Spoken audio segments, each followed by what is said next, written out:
Are we good? Hi. Perfect. Very good. Hi, guys. Hi, everyone. We've got an amazing turnout this time, and we obviously did last time too.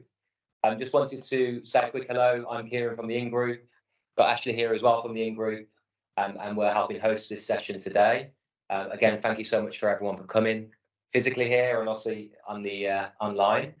Just a few things to mention. I know last time, if any of you were on it, we typed in the questions on the chat and then we went through them. We'd like it to be a bit more interactive this time. So happy for people to raise their hand using the little hand icon at the top. And then we'll call you out, take you off mute, and you can ask your questions verbally. If you feel more comfortable putting it in the chat, then you can do that too. So we'll see those messages coming in. We'll obviously try our best to get through everyone. But yeah, we wanted to make it more interactive. So happy for you to do that this time. Enjoy the session, and I'll let Karen kick off. And Margot, do you want to say anything before? Oh yes, thank you so much for coming, everybody. Really appreciate that. And today in the room, we will see. Obviously, we have Karen, who's head of business change, and I probably just forgot your business title. That's okay. But she works at BA Systems, and then we have Dr. Vicky, who's one of our judges, Karen, Beth, and Jooli.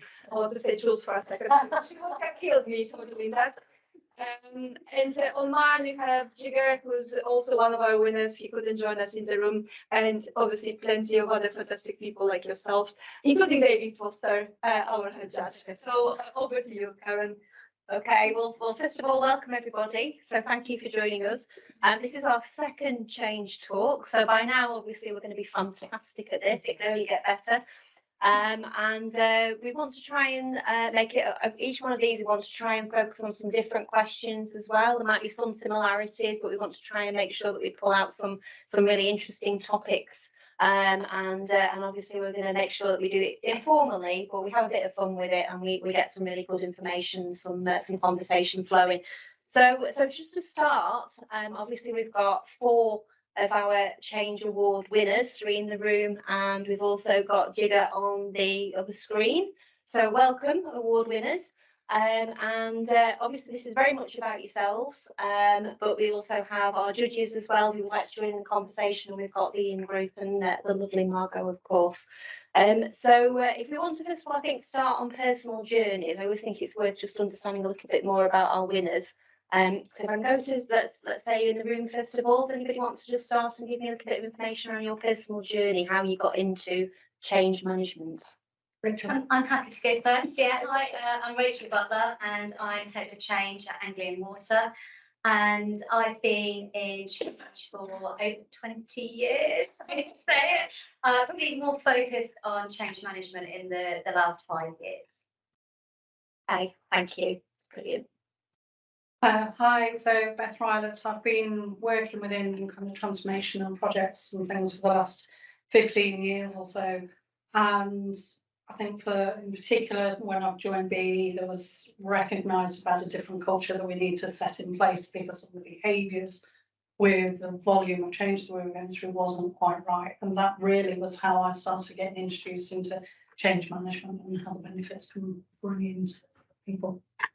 Fantastic. Thanks, Beth. Julie? Hi, yeah, I'm Jooli Atkins, and I've come into change through digital. So I started many years ago, 30 years ago, unfortunately, in IT and training. And I was invariably on the sticky end of why are we even doing this?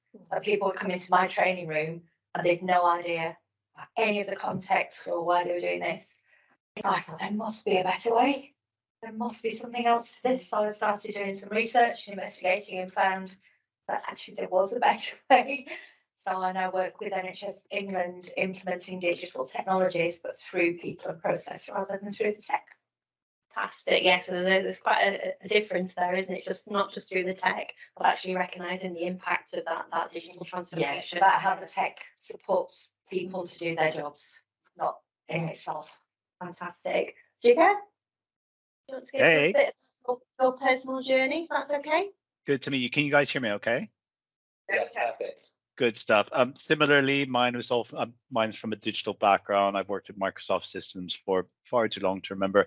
And regardless of what tech systems are in place, I would often find myself asking, we've invested a lot of time and money into this. and it's just fallen on its face? Why aren't people adapting to it? Why is this not having a change impact? Unlike you, mine wasn't more on training, but just like I found that the tech's easy bit, right? You can give someone a Bentley, you don't teach them how to drive, it's going to be the biggest waste of money and the biggest space in your garage. So that was my doorway into change, so to speak. All about people and comms. Yeah. So I think there's a real passion around the people element of change management. I think it's fair to say in the room. And one of the things that I'd like to sort of start asking about, really, recognising that we've also got some quite big companies who have been mentioned already, and people have got experience in working in large organisations, is the whole cross-boundary piece. So whether that be around different sites or locations, or whether it be globally across Europe, working at an enterprise level, I'm just interested to know what your sort of strategies have been around change management when working across boundaries. Anybody want to give me a starter for 10 on that one? Okay.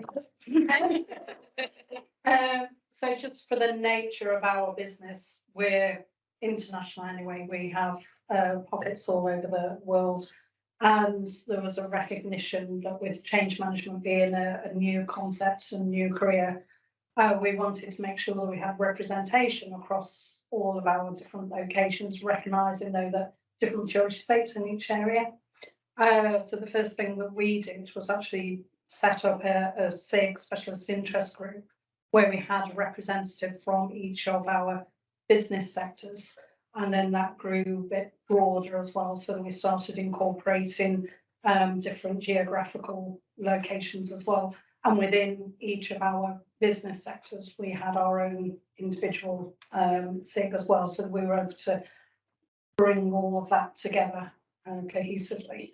And then whatever it was that we were rolling out, we were able to do it in a joint and aligned way, and actually gain some of the bit of lessons and best practice along the way. But yeah, it's a slow journey to get to where we are. Yeah, fantastic. Thanks, Beth. I work for the same company as Beth, so I am aware of some of this. But I'll pretend I'm surprised and didn't. How good an actress am I actually? But yeah, and I guess one of the things around that, Beth, as well, is the cultural aspect of it. So especially when you're talking about different cultures, when you're trying to bring either a special interest group, a SIG, or a community of practice together, how did you find that? How did you manage that from a cultural perspective? Yeah, so one of the things in particular, if I can just pick on how I work with the Saudi nationals, because their culture is very, very different to ours, and even the way that we've constructed the business area as well. So one of the first things I learned was don't do any virtual training with them, because they put on the training course and then they walk away and come back when it's finished. Wow. So you need to be more interactive, you need to be more present. And we put in place the ability to have the conversations rather than any formalities. And that in itself grew that maturity within that business area. And I'm actually going back out there in November to deliver several training courses, where in January it was going to be just the one.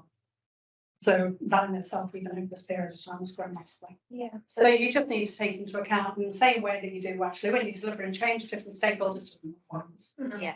The needs of that particular culture as well. Yeah, brilliant. Thank you, Beth. Anybody else wants to pick up on that one? Yeah, so from an Angling Water perspective, I suppose our challenge was we've got lots of people in the field, so huge operations, and we also have lots of partners as well that we work with, so it's sort of 10,000. And for us, building the community was really key as well. And it's made up of different roles. So we made sure that not only it was practitioners, but also managers. So managers are absolutely key in really, I guess, embedding the capability. So change management is a capability, but also change management as a whole, so the whole adoption part. And sponsors, so we've got sponsors as well as part of the community. So it really has brought all of those different roles together, and I think they all have different needs. So that's what we've really focused on is really tailoring what it means. What does change management mean for each of those roles? Thanks, Rachel. Yeah, fantastic. Julie?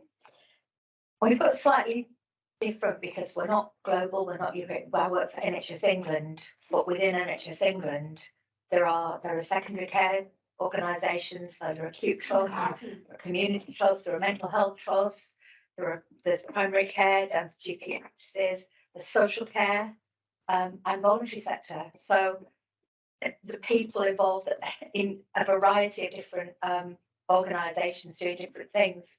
And I think that one of the things that we did right from the start was to develop a change management network that was available to anyone in health and care. And what that allowed people, very often just one person in a whole acute trust of 8,000 people, be responsible for change, that had somewhere to go and could talk to people with the same sort of challenges. And that really helped. We launched it in April 22. And we've now got nearly 1,200 members.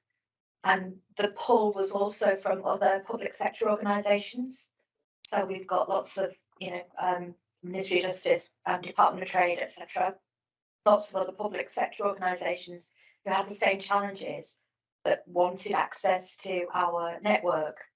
And we developed a toolkit that's got 70 odd tools and techniques that people can use. And in fact, the version 3 of it launched on Monday. So that's made a big difference. We also encourage project managers, because it's digital. We encourage project managers who think that change is something that's not part of their job, it's done by someone else somewhere. We encourage them to access the toolkit because it's based on a sort of framework that they might recognise, and they might just think there's a tool there that could be quite useful.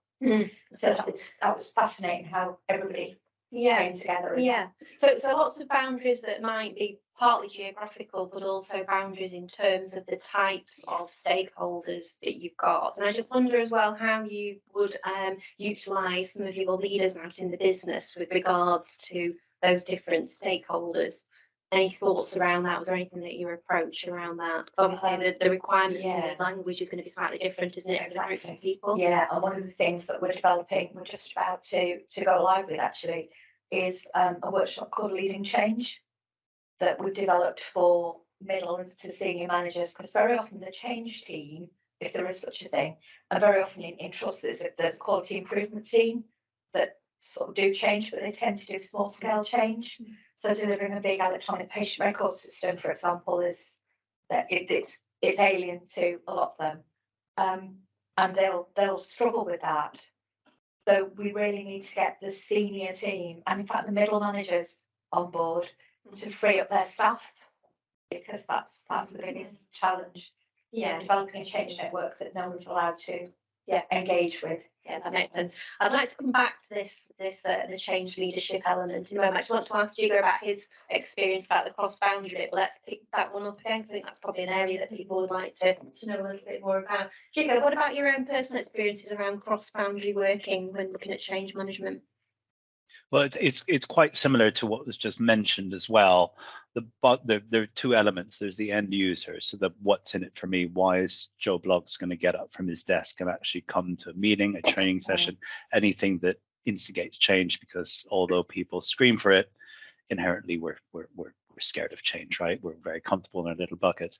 So having flushed that out with one of the, I'll say the biggest moaners, one of the persons who suffered from most from a process, explaining to that person what is in it for them, quickly brought on senior stakeholders as well as this person, turning from the biggest moaner to, similar to what you were saying, Rachel, becoming the biggest champion. Unless you guys are aware, if you've spoken to Steve at Changing Social, who joined the awards on my behalf, it is one of the services we provide as well, is that champions community, so that there is a place for the Q&A, for lessons learned, for quick wins that people already know, so that people interested in change, people that have subscribed, are not having to go through the same overheads or pain points, if that makes sense. Yeah, it does. Yeah, so having that automation of process, breaking down the communications and isolated pockets of communications and broadcasting that out through streamlining processes and streamlining means of communications has really helped from both the bottom up as well as the top down, and meeting them in the middle and building with, as opposed to us going away and just building a solution for, really brought about a wealth of engagement with a rebound. Great, thanks, Julia. Yeah, no, very, very interesting. And I think, you know, I'm not surprised at all that the idea of supporting, you know, that you need from the change leadership community has kind of really started coming through here. And you know, recognising that we're looking at whatever the change might be, but articulating that vision, the best people to do that are generally the people who are placed out in the business who understand what it means, what's the job to be done for that, you know, for that area. So picking up on what you were saying there, Julie, about the, you know, the different levels of change leadership, you know, so, you know, do you want to give us a little bit more information about that and that approach? So you just talked about the key to that change is the people who know how to do their jobs. And we encourage every organisation to develop a change network within their organisation. And that has two specific roles. They can be called whatever they want, but there's the change agent, which is the SME who absolutely knows their current job, get them involved as early as possible in even defining the requirements for a new system to support their job. They then get involved in testing, in supporting the training, in understanding what the future process would be. But then we've got this other role that we call the change champion. And they're just the people who talk a lot. So I've got this, my team will laugh at me again because I've got this idea that within the acute trust there is a porter that knows everyone and everything. And you wouldn't think about engaging them in an electronic patient record system deployment because they're never going to touch it. But if you get them on board, you'll hear everything that's going on in the trust. You'll get all the rumours back. They'll get all your messages to where they need to be. So they're the change champions, and they sit very nicely. So all change agents need to be change champions as well. I think that layer of change champions is critical to making this work. Yeah, so it's a catalyst really to the change. We've always said that, you know, whatever our change agents do, we've got a little heart there, which is great. Whatever our change agents do, we can't do it without the support of good change leadership within the business. I think everybody agrees that. And interestingly as well, in the last change talk, we also talked about this person, whether it be a porter or somebody else. I can't remember the lady's name, but it was a lady who basically was the person that you really had to engage with, that actually could make things a real catalyst, you know, to help embed change within an organisation. We all need to find out who this person is within our organisations. Rachel, I think perhaps you had something to say on change leadership. Yeah, I suppose how we have approached it is senior managers, obviously absolutely key, because they are, I guess, the drivers for our change. So we are focusing and doing some training with our sponsors, but also our line managers. And I think Julie was just saying, Beth, just how important the role is. I guess my reflections are, and you were saying this, Beth, that you can do the classroom training, yeah, you can teach the competence, but actually the capability doesn't come until you're actually practicing it. So for us, that's been really important that we've followed up the training and capacity. So I think it's also understanding that our line managers are really, really busy people. They get hit from all angles, don't they? So working as well with our learning and development teams, because actually change is also how you lead. So that's another thing that we've been doing, is actually looking at how we can work closer together so it actually becomes part and parcel. Change is part and parcel of what you do every day, whether it's that small change or whether it's one of our big projects and programs. So that's how we've focused. Fantastic, thanks, Rachel. Are there any thoughts on how you tackle change leadership, especially, I guess, with, you know, different boundaries? Who do you actually target first? I've heard lots of conversations about the mighty middle, I've referred to, so your middle management or your sort of first line leadership or your more senior leaders. Any thoughts or approach or strategies that have worked in terms of how you approach change leadership in an organisation? I think you approach the people who want to be approached first, because there are some who are open. Let's get them on board. Advocates. Yeah, absolutely. People with the desires, the odd resistor is brilliant to get on board, but they're obviously a lot harder to work with. So I don't think it's about hierarchy. Yeah. So obviously you need that, Yeah. Yeah. but it will spread regardless if you've got the right commitment. Okay, so I think a really good tip there to go for your advocates first in terms of your change leaders. Any other thoughts on change leadership around the room? I think when you look at all of the different roles that we have within change, whether it's sponsorship, practitioners, leaders, the requirement's always the same fundamentally. They need to know what good looks like. They need to make sure they've got the resources to be able to do it and then develop the experience and capability along that. Change leaders are no different. There's a strong level of coaching I would suggest at the beginning as well. And I don't know if you and Jigger and actually many of you probably on the call have experienced the same, where there's a bit of, so change management is this. And actually when I hear an awful lot of change, it's the people side of change, whereas I like to flip it the other way, because I see it as the change side of people, because everybody has an experience to draw on and their experience will determine what their reaction is. And part of the change leadership is to support that reaction and turn that into a response that can then be ambassadized throughout the rest of the business. So Okay. there's a coaching element, I think, really at the beginning as well. Yeah, that's interesting. I think you kind of talked about almost like two things here that I'm picking up on. So one is obviously the capability of the leaders themselves in terms of leading people and also themselves through change, recognising the journey that they're on personally. But also, I think it's winning the hearts and minds of those leaders is what's coming through to me here, so that they understand what the change is and they're able to articulate the change. Is that fair to say? Yeah. And sort of, you know, any other thoughts on how you actually do that? And again, open it up to anybody in the room about winning the hearts and minds of those leaders. Any good thoughts, strategies that anybody's implemented? Well, from my end, it was cost savings, right? Time and cost savings, as well as potential compliance risks through manual processes. So when senior stakeholders see those risks, they're flagged in the sense of, you know, there's a really economical way that you can mitigate these risks, lower that over admin, give Joe Bloggs, who's suffering from these manual processes, as an example, half of his Thursdays back, their ears start to pick up, right? So that person or those people suffering from these manual processes that are critical to the business, that are all of a sudden getting a lot of time back. That's really tangible value for the senior stakeholders. All of a sudden they get we get their buy-in, which really helps get our foot in the door for change.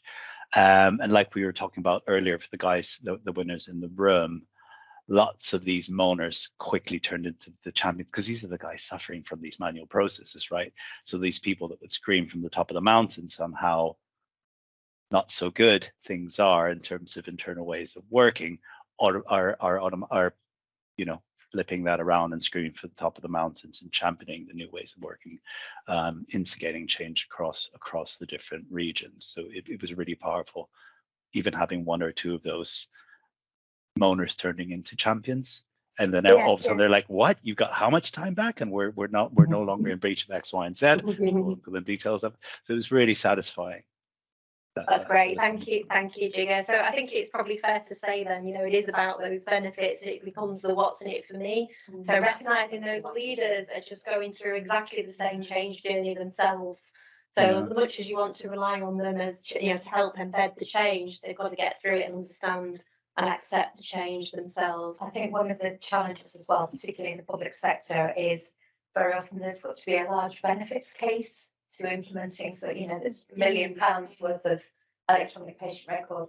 So the senior leaders are very close to that benefits case, but it's so big that it can't mean anything. So it's about how we drill that down to improving patient care or saving time on money. And it's got to be one of those two to make it meaningful for them. Otherwise, it's just, well, we're going to save £4.2 million if we invest another 17 million. It means nothing at whatever level. No, agreed. I'm going through a big transformation program at the moment, and we're articulating all the different benefits from the work streams. And I'm also leaning into the experts to be able to qualify and quantify those. And I said, I do not want to see a pound note anywhere near it, because it's how you would be able to achieve that. Yeah. And I love the whiffing, but I'm starting to introduce the whiffy as well. And I know it sounds weird, but it's the one thing for you, because you're talking then about the larger community as well. And And again, we could have WIFPA, because it's what's in it for the patient.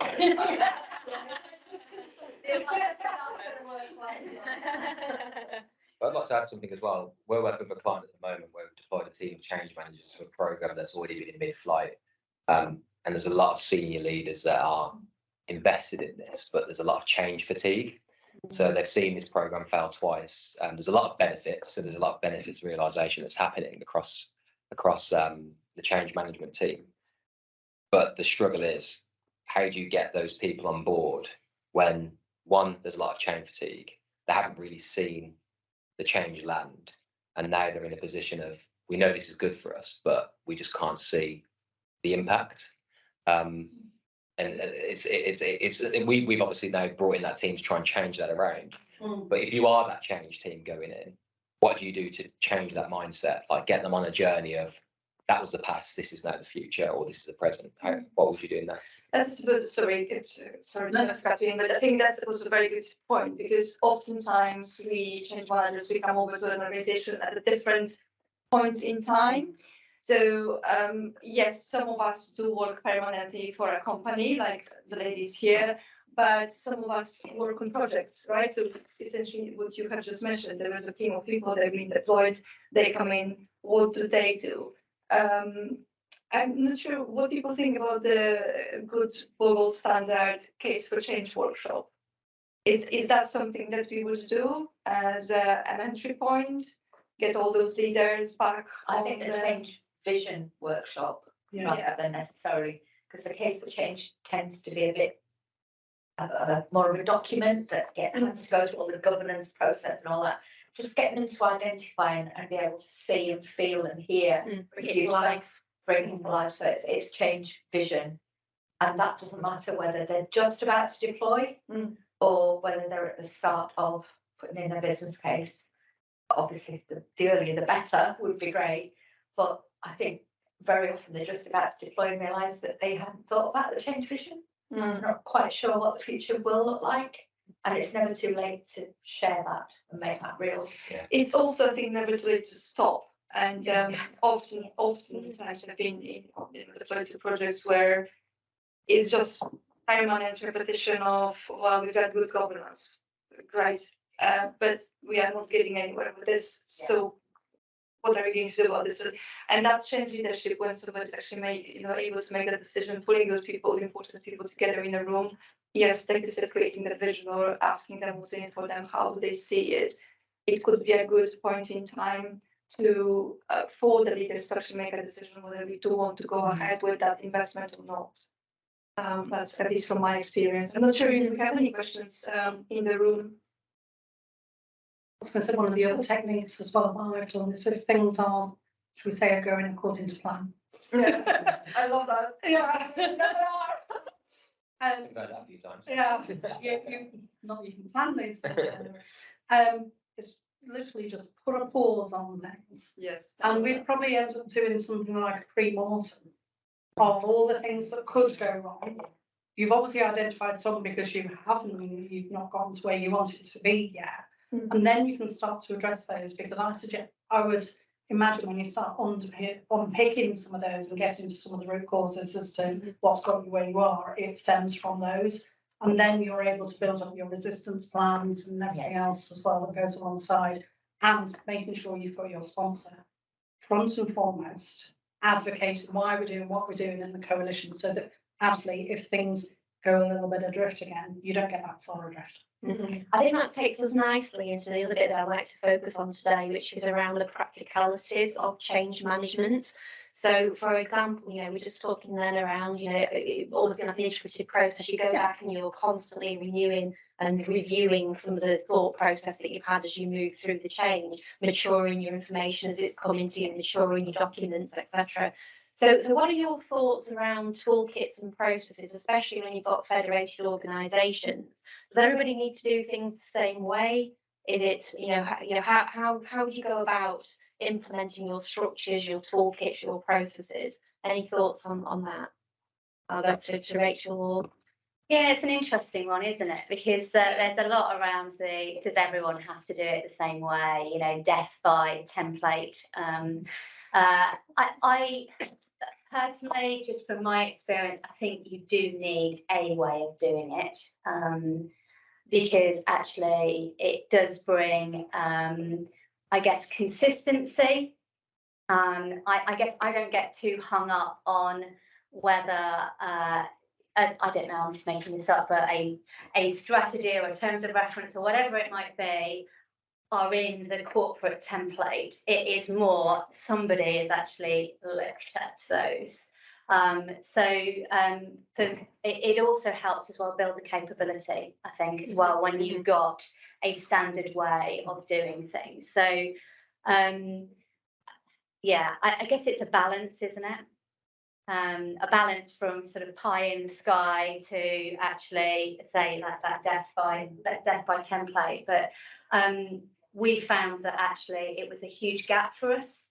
So we didn't have change management when we first set up. So it closed that gap. It created that excitement. So we needed that. I think it does depend on your maturity though. Rachel, good points there.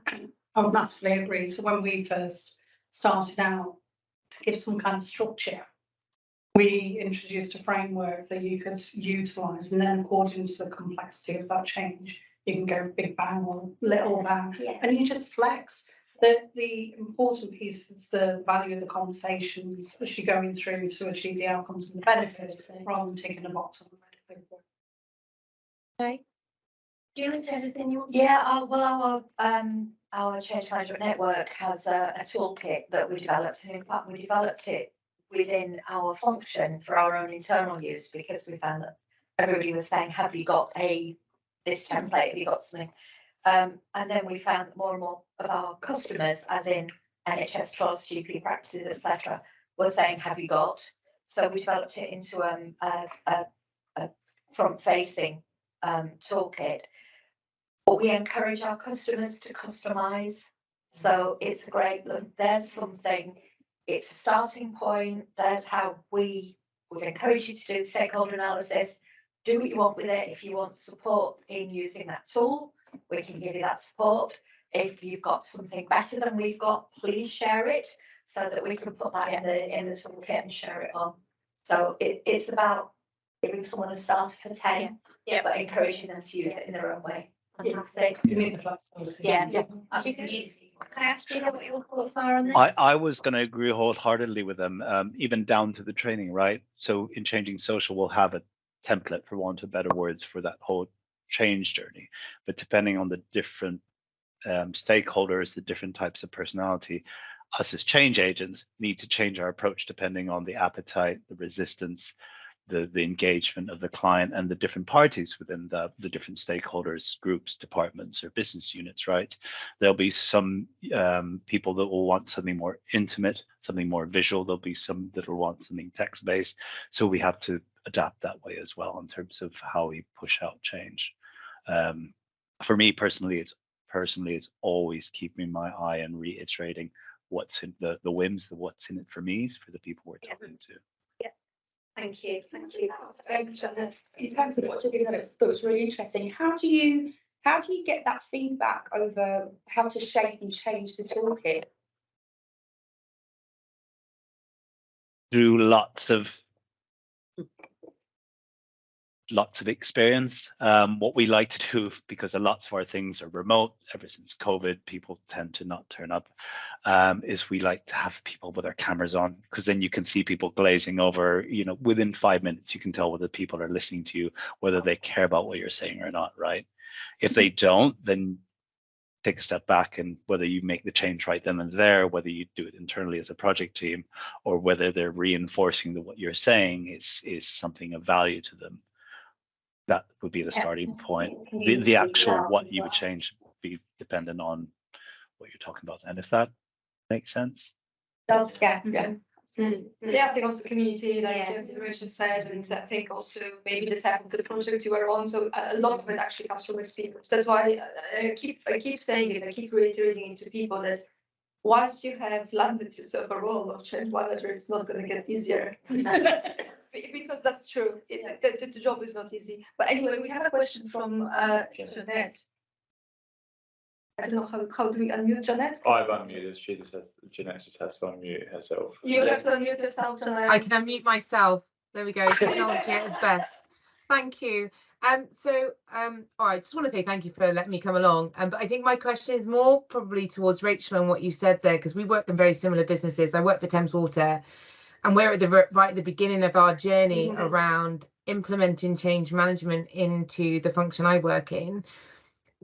And you mentioned that when they didn't have change management in Anglian, and you've started that. What was the first things that you kind of focused on, and open it up to the group, I suppose, is that when you've gone into a business where there isn't change management, so I've come into Thames and there's business readiness, there is a difference between the two. Where did you start? What was your focus to start with to kind of implement change management into Anglian? So for us, it was, I think, focusing first of all on our change practitioners. So anybody that was actually working on some projects or programs, they were my first port of call. And it was all the stuff we've just been talking about. So what's in it for them? So it was creating that excitement of that's why we might not get all of our changes adopted, or why we might be running over time, so it was that kind of aha moment. So it was almost creating that swell of excitement. That's how we grew it. And so when we got those people excited, we got them to join a community. So it started off really small, and then they told somebody else about it, and it did really survive. It's contagious and it's organic. And I wasn't ready for the toolkit because the demand actually just went crazy. And I was just like, oh my God. So that's how we did it. And so it was more of a bottom up approach rather than a top down, you must do this. So, and that's continued. So it was lovely, I have to say, but it brings its own challenges. So what we've done from there is, as I was saying, we then moved on to then our leaders and our sponsors and, gosh, our project management. And the other thing that I would say is that change management is only as good as your other change capabilities. So actually, you then find that you need to actually have a little review of what's happening from your project management point of view and our benefits realization. And actually, it's also opened up, how does continuous improvement and change management work together? Yeah. So it's almost creating the partnerships as well to strengthen and create that swell. So yeah, that's how we did it, Jeanette. I don't know if anyone else is probably similar. Thank you. Yeah.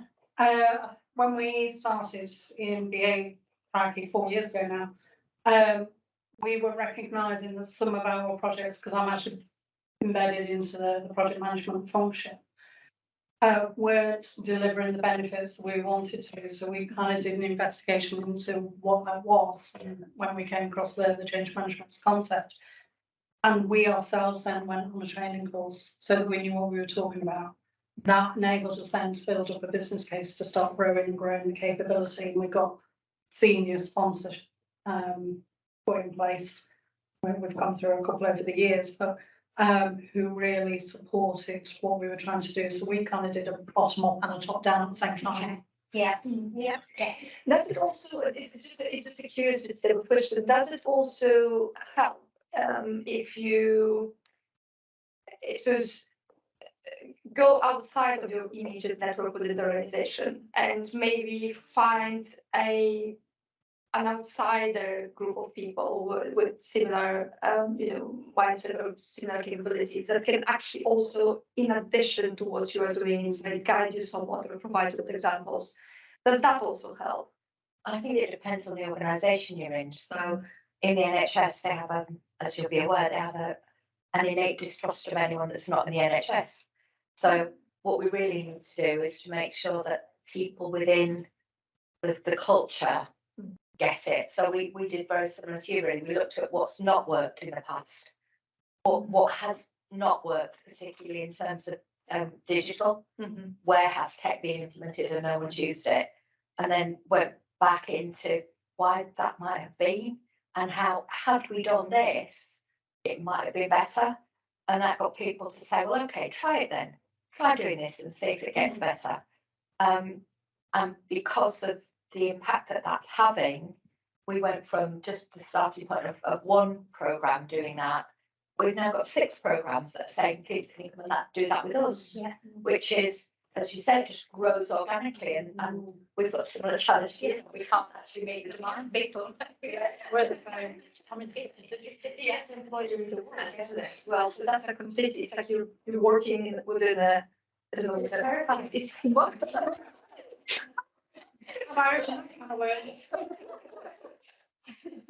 Anyway, sorry, Karen. No, that's fine. Thank you. Jigo, have you got anything you want to add to that as well about your approach? Not with Ariva, but it's very interesting points, especially that the chat around, you know, change from the bottom up and adapting to that. And I like the idea of, you know, well, this bit of tech has been deployed before. Why haven't we done anything? So before I became a consultant, I was actually PMO as well as technical delivery for a massive intranet for that global organization that I told you about.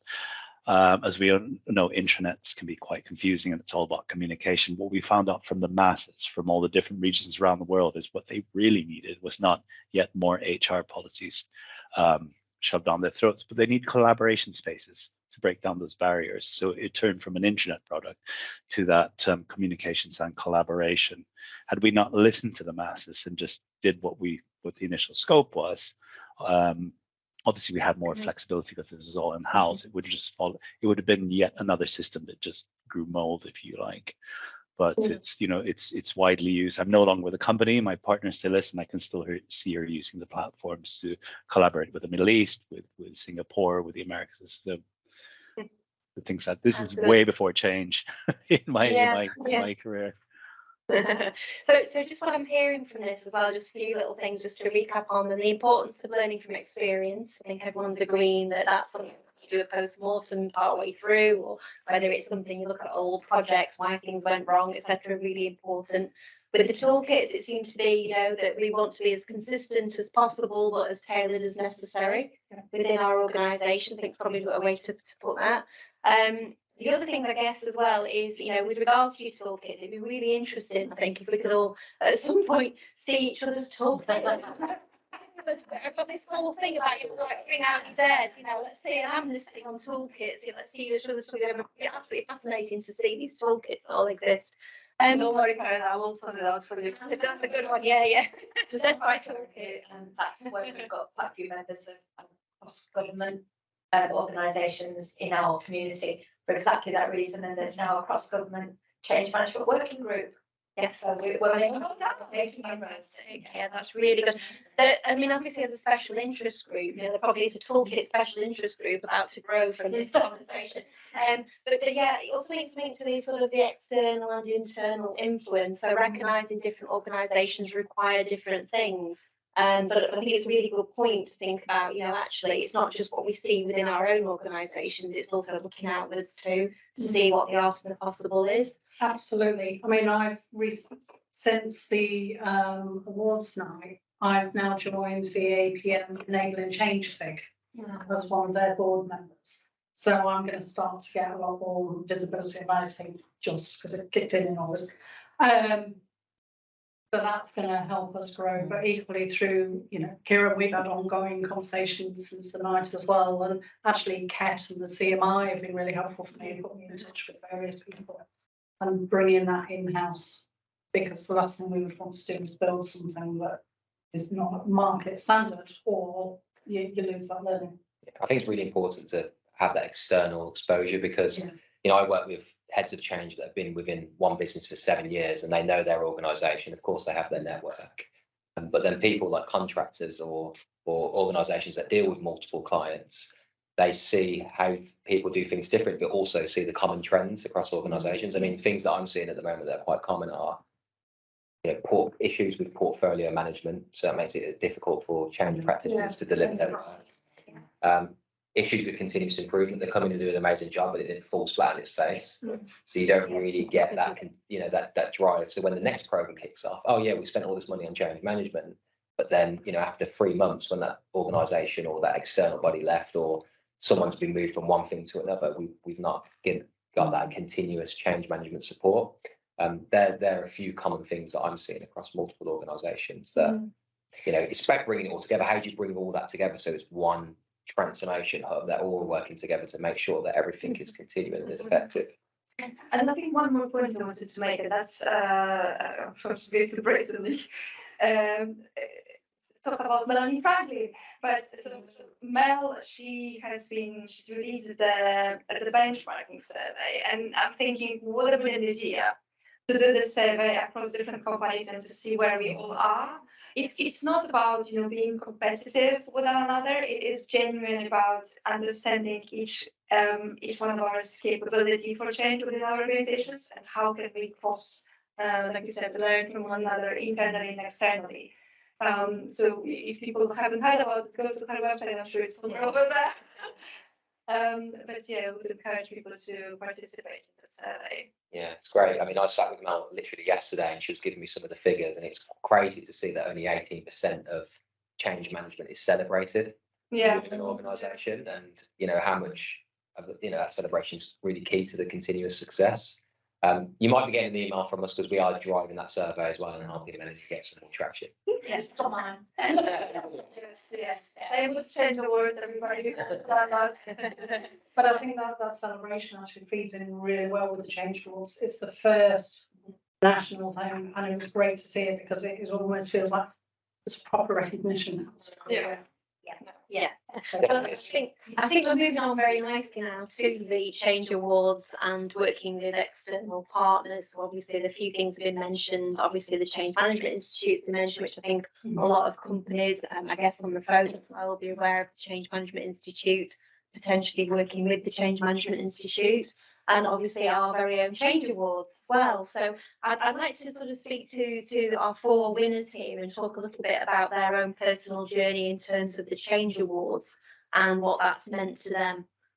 So if anybody wants to go first on that. It's worth mentioning as well, we've got 12 minutes. So No, please. Okay, brilliant. It was amazing to get a thank you. So I think that was celebration, amazing, recognition that it's a profession, and just the doors it's open. So we were just chatting because we don't live very far away from each other. So yeah, I just think it's great to celebrate change management because it's often hidden, isn't it? So yeah, So it's been a really positive experience for you. And have you been able to do anything back in your business with that? Obviously, you've got your award. I hope that's a private place. very official. And if you didn't see my picture, oh my God, can that come off your website? No. But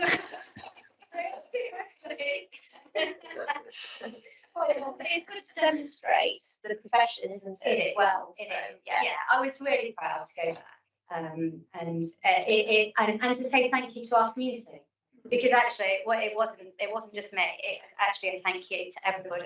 Yeah, so great. Thanks, Rachel. Beth, We said exactly the same thing. This is on behalf of the team effort. I think for me there was a couple of things. couple of awards there was. I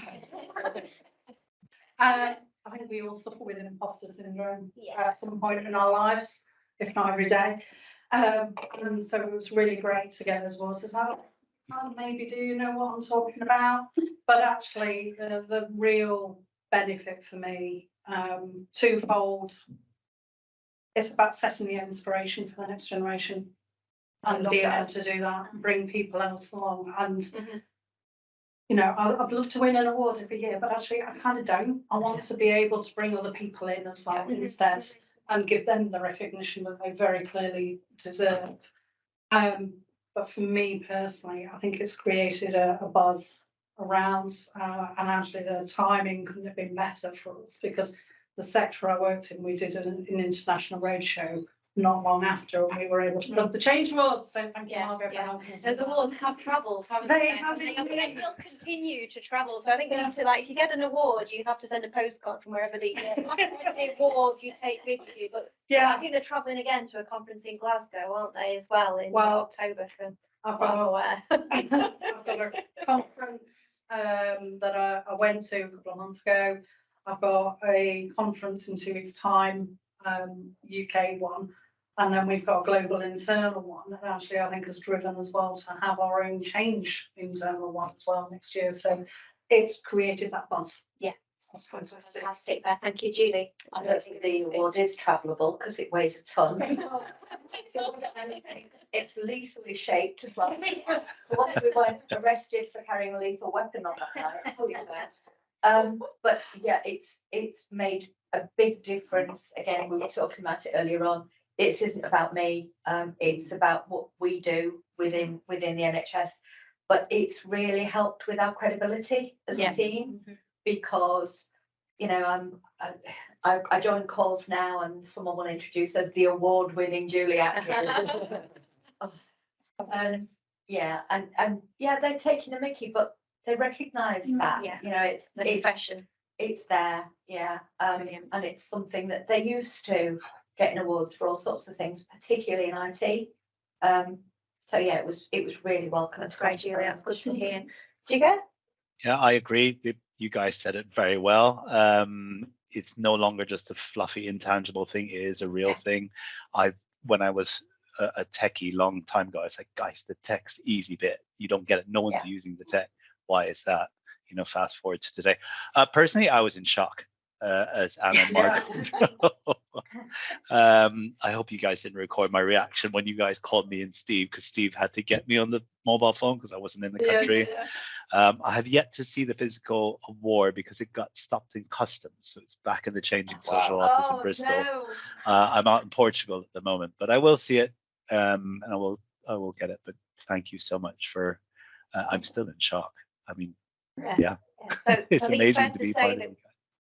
If there's That's great. time, because I don't know how we're doing. Which 7 minutes. 7 minutes. It'd be really interesting to hear from Vicky and David as well with your experiences and what was meant to you as a conference as well. I think that the Change Awards was great to increase visibility for people's achievements, but also not just celebrate the achievement, but also the commitment that people have had to the change process. And I think that also it was really inspiring, I think, for people to for the nominees and for people in the industry and the community to be inspired, especially going through problems in change management, but also maybe to push boundaries and be more innovative as well. So I think that's really fantastic. But I think it was such a brilliant evening. You've got like-minded people all in one space. The atmosphere was absolutely electric. I think it was great to share success stories, to share, you know, sort of knowledge, you know, possible collaborations and things like that. So I thought there was a lot that came out of it. So I thought it was brilliant. Yeah. Fantastic. Mr. Foster, would you like to say a few words? You have to unmute yourself. I think that I'm the acknowledged backroom boy, and I don't kind of clamour for the limelight. So I still feel a little overwhelmed from the evening. It was just amazing, but I completely sideswiped by loads of people and the really positive feeling. The thing that I took away from the whole exercise was the quality of thinking that's gone into the applications that I work through, and those winners are genuinely amazing from my perspective. So it was a really tough field, and so the winners were, definitely winners. It wasn't. It was a tough gig, I think. So you deserve the win. Okay, so a resounding passion for the Change Awards. So I'll be better than that, Margot, can it?